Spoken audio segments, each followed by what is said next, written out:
जय हिंद सभी को राम राम। कैसे हो दोस्तों आप लोग? उम्मीद करता हूँ आप लोग पूरा मस्त होंगे, फिट होंगे। सो दोस्तों आज का ये वीडियो टोटली इम्पोर्टेंट होने वाला है, तो आप लोग लास्ट तक बने रहना और जुड़े रहना। और आज मैं अकेला नहीं हूँ, मेरे साथ एक दोस्त भी है जो वो भी बताएगा अब उसने किस तरीके से प्रिपरेशन की। और दोस्तों आप लोग बोलते हो कि जैसे कि मान लो इस साल आपका नहीं हुआ, पिछले साल में कट ऑफ में रह गया इतने में, मतलब ये क्या है कि आप लोग डिमोटिवेट हो जाते हैं और मतलब आगे की तैयारी बहुत से ऐसे कि मतलब डिमोटिवेट हो जाता है ना, और वो आगे की तैयारी अच्छे से नहीं करता है। तो किस तरीके से आप लोगों को आगे की तैयारी करना है, तो मेरे साथ जो दोस्त है उसका भी फर्स्ट अटैम्प्ट पे क्लियर नहीं हुआ था, उसका भी सेकेंड अटैम्प्ट में क्लियर हुआ और मेरा भी सेकेंड अटैम्प्ट में क्लियर हुआ। कहने का मतलब ये है, और ऐसा ये है कि मतलब हर किसी के साथ नहीं होता है। आप में से बहुत सारे ऐसे होंगे जिसका मतलब जो पहली बार दे रहा होगा और उसका फर्स्ट अटैम्प्ट में ही फाइनल सिलेक्शन हो जा रहा होगा, है ना। और बहुत ऐसे भी होंगे जैसे कि मान लो पहले भी ऑलरेडी दे रखा है और मान लो फाइनल मेरिट से कोई बाहर हुआ है, कोई फिजिकल से बाहर हुआ है, कोई मेडिकल से बाहर हुआ है, ऐसा भी होता है। तो इस वीडियो में स्पेशली आज मैं बात करूंगा आप लोगों के साथ जैसे कि 2026 आप लोगों को कैसे प्रिपेयर करना है। जैसा कि अभी से आप लोगों के पास समय है, मान के चलो आप लोगों के पास रिटन टेस्ट के लिए मान लो 6 से 7 महीने आप लोगों के हाथ में है। और उसके बाद जैसे ही रिटन हो जाएगा आप लोगों का फिजिकल होगा, फिजिकल के बाद मेडिकल। तो इस साल आप लोगों ने देखा होगा कि किस तरीके से फिजिकल में कैंडिडेट्स बाहर हो रहे थे और एक एक सेकंड के लिए कैंडिडेट्स रो रहे थे। कोई 1 सेकंड के लिए फेल हो रहा है, कोई 11 सेकंड के लिए, कोई 4 सेकंड के लिए। तो मैं ये वीडियो आज आप लोगों के साथ शेयर इसलिए कर रहा हूँ ताकि आगे जाके आप लोगों के साथ ऐसा ना हो, और आप लोगों को मतलब किस तरीके से अपना फिजिकल एंड पढ़ाई को मेंटेन रखना है, ये सारी चीज़ें आप लोगों को आज मैं बताऊँगा।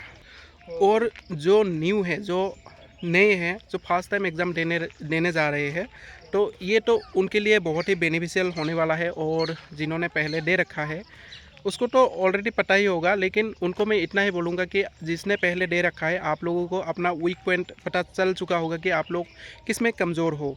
जैसे कि मान लो किसी का रिटर्न में फाइनल मेरिट से रह गया हो, कोई पॉइंट 1, 2 1-2 मार्क के लिए रिटर्न जो फाइनल मेरिट है, तो इसमें अगर कोई पॉइंटों से रह गया हो या फिर कोई 1-2 नंबर की वजह से रह गया हो, तो उसको पता है कि उसको किस में ज़्यादा ध्यान देना चाहिए। तो उसका रिटेन कमज़ोर है तो उसको प्रिपरेशन में ज़्यादा ध्यान देना चाहिए मेरे हिसाब से। और मान लो किसी का फिज़िकल कमज़ोर है इस साल, जैसे कि उन लोगों का फिज़िकल नहीं हो पाया। और सबसे बड़ी बात इसमें क्या है कि जैसे कि मान लो इस साल फिज़िकल में बाहर हुए बच्चे, बाहर होने का रीज़न एक ही है कि प्रैक्टिस, कि बहुत से कैंडिडेट्स ऐसे हैं इस वजह से फेल हुए कि वो लोग सोच रहे हैं कि चलो ठीक है अभी तो एडमिट कार्ड नहीं आया है, अभी हम तैयारी नहीं करेंगे, अभी नहीं दौड़ेंगे, जैसे आएगा 10 दिन 15 दिन दौड़ेंगे और फिर हो जाएगा। इस वजह से भी बहुतों ने मतलब फेल किया है। और क्या है कि कोई मान लो 1 महीने पहले से रनिंग स्टार्ट किया है। तो ये सारी चीज़ें आप लोगों को नहीं करना है, मैं बता रहा हूँ आप लोगों को। जैसे कि अभी जो 2026 में आप लोग एग्ज़ाम देने जा रहे हो SSC GD का, तो इसमें करना क्या है, अभी आप लोग पढ़ाई आप लोग शुरू कर दो। आप लोगों के पास मुश्किल से 6 से 7 मंथ टाइम है, आप लोग देख लेना। बहुत जल्द आप लोगों का 2026 के लिए नोटिफिकेशन भी आप लोगों को देखने को मिल जाएगा। तो अभी से आप लोग स्टडी शुरू करो, और प्लस अभी से आप लोग फिजिकल को भी मेंटेन करके रखो। जैसे कि आप लोग पढ़ाई कर रहे हो और शाम के टाइम निकालो या फिर सुबह के टाइम, आप लोग किसी भी एक टाइम निकालो, स्टडी प्लस आप लोग फिजिकल मतलब रनिंग आप लोग करो इतना। फिर देखना एक दिन जाके मत, जैसे कि मान लो आप अभी से कर रहे हो 6, 7 मंथ 8 मंथ अगर आप रनिंग करते हो, खुद सोचो, आप उस टाइम सोचो 8 मंथ बाद आपका रनिंग किस लेवल पे जाएगा। और अगर आप उस टाइम शुरू कर रहे हो, जैसे कि एग्ज़ाम दे दिया, रिटर्न के टाइम आपने अभी मतलब तैयारी नहीं किया, फिजिकल नहीं किया, और आप सोच रहे हो कि जैसे ही ये मेरा एग्ज़ाम हो जाएगा उसके बाद शुरू करेंगे, अगर उस टाइम जाके आप 1 महीने पहले शुरू करते हो, फिर आप लोगों को दिक्कतों का सामना करना पड़ता है। किसी का सीन पेन होता है, किसी का टाइमिंग कवर नहीं होता है। चलो ठीक है, हर किसी का एक जैसा नहीं होता है फिजिकल, किसी किसी का 15 दिन दौड़ने से भी हो जाता है, लेकिन मैक्सिमम क्या होता है कि नहीं हो पाता है। आप लोग जितना 5 किलोमीटर को मतलब मान लो इतना ईजी सोचते हो, इतना ईजी भी नहीं है। लेकिन हाँ, अगर आप प्रैक्टिस करो अच्छे तरीके से, आराम से हो जाता है। लेकिन क्या है कि इसके लिए आप लोगों का मेन प्रैक्टिस ज़रूरी है। तो किसी किसी का मैंने बताया जैसा कि 10 दिन 15 दिन दौड़ने से भी रनिंग आ जाता है, और किसी किसी का मान लो सालों दौड़ो फिर भी नहीं होता है। जैसे कि हमारे ट्रेनिंग टाइम हुआ था, हम लोग ट्रेनिंग पे थे, तो मान लो कोई 25 मिनट में आता है, इतना कोशिश करने के बाद भी वो उससे पहले नहीं आ पाता है, इम्प्रूवमेंट नहीं होता है दौड़ने के बाद भी। और ऐसा भी नहीं कि उसका मतलब इम्प्रूवमेंट बिल्कुल ही ना हो, लेकिन होता है, किसी किसी का समय लगता है, ठीक है। तो अभी मैं मिलाता हूँ आप लोगों को मेरे दोस्त से, मेरे साथ ट्रेनिंग की है और ये बिलोंग करता है गुजरात से। सो दोस्त, आपने किस तरीके से अपना तैयारी किया था? मेरा फर्स्ट अटैम्प्ट 2021 में किया, पर उसमें मेरी नंबर अच्छे नहीं थे, इस वजह से मेरा फाइनल सिलेक्शन नहीं हो पाया। उसके बाद मैंने मेरी पढ़ाई जारी रखी और 2022 में फिर से दूसरा अटेम्प्ट दिया मैंने, उसमें मेरा फाइनल सिलेक्शन हो गया।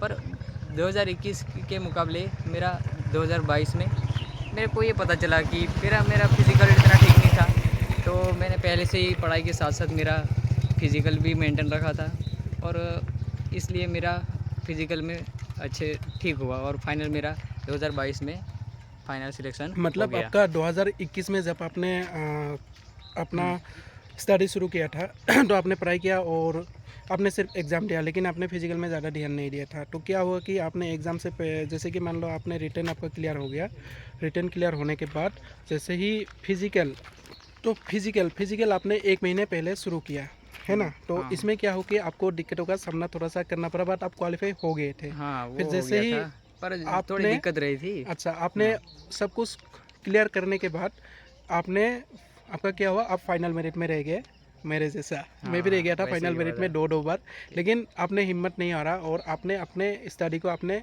कंटिन्यू कंटिन्यू रखा और रखा। फिजिकल को भी मेंटेन रखा। फिर तो फिर आपने, 2022 में मेरा जैसे कि फाइनल मान लो, सिलेक्ट हो गया। जैसे कि मान लो आपका, जैसे आप फाइनल मेरिट से बाहर हो गए, उसके बाद तो हम्म, लगभग आपको 1 साल का, मान के चलो 1 साल का तो टाइमिंग मिल जाता हाँ है ना। हाँ, वो आठ तो आठ से मिल नौ जाता है महीने पढ़ाई आपका का। टाइमिंग मिल जाता है, तो आपने क्या क्या फिजिकल हम्म, को भी मेंटेन रखा, जैसे कि रनिंग हो गया। तो बाद में क्या हुआ, जब आपका नेक्स्ट अटेम्प्ट आया तो इसमें आपको ज़्यादा फिजिकल के मतलब फिजिकल को ज़्यादा दिक्कत नहीं हुई, बाद में दिक्कत नहीं पहले हुआ। से ही प्रिपेयर किया था। और मेरा रिटर्न भी अच्छा, पहले थोड़ा मेरिट में मेरा नहीं हो पाया था, इस वजह उसमें भी थोड़ा ध्यान देता था, पर मतलब ऑल ओवर सभी में ध्यान देता था ताकि फाइनल सिलेक्शन हो जाए। तो दोस्तों, कुल मिलाकर मतलब कहने का मतलब यही है, आप लोगों को अभी से ऑल ओवर सब में आप लोगों को ध्यान देना है। जैसे कि मान लो आप एग्ज़ाम देने जा रहे हो, रिटर्न के साथ साथ आप लोग जो इसके बाद आपका फिजिकल है, तो फिजिकल भी आप लोगों को साथ में मेंटेन करना, मेंटेन करते जाना, ताकि लास्ट में ऐसा नहीं होना चाहिए कि आप लोग 1 सेकंड के लिए फेल हो रहे हो, कोई 4 सेकंड के लिए फेल हो। इस बार देखना आप लोग, अगर आप लोगों ने नहीं देखा है तो आप लोग देखना, स्पेशली न्यू जो देने जा रहा है वो लोग आप लोग ज़रूर देखना।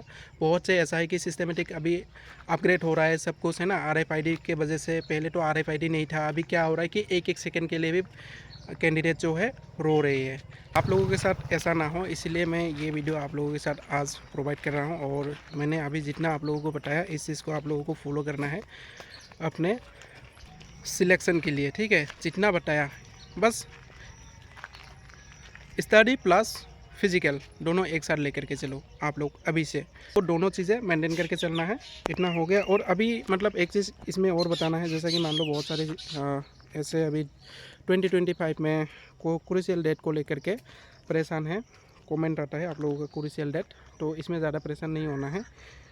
किसी किसी सेंटर में डीपली थोड़ा सा देखा जाता है, और ऑलमोस्ट ऐसे सेंटर होता है जो इतना नहीं देखा जाता है। आप लोगों का मान लो SC ST हो गया, इसमें क्या है कि सेंट्रल कास्ट आता है, तो सबसे ज़्यादा प्रायोरिटी उसको, उस चीज़ को दिया जाता है आपका सेंट्रल कास्ट सर्टिफिकेट का।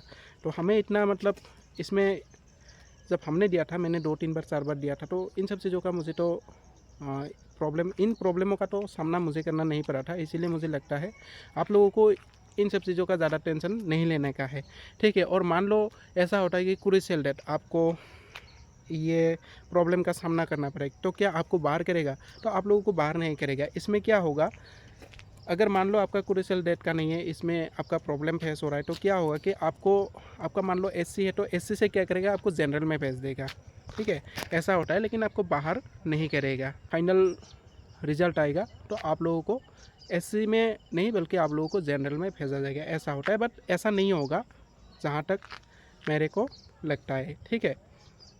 तो आज के लिए बस इतना ही। अगर वीडियो अच्छा लगे तो लाइक करना, ठीक है, और चीज़ों को फॉलो करना है, ज़्यादा वो नहीं है, पढ़ाई प्लस फिजिकल मेंटेन करते रहना। तब तक के लिए चलते हैं। जय हिंद, जय भारत।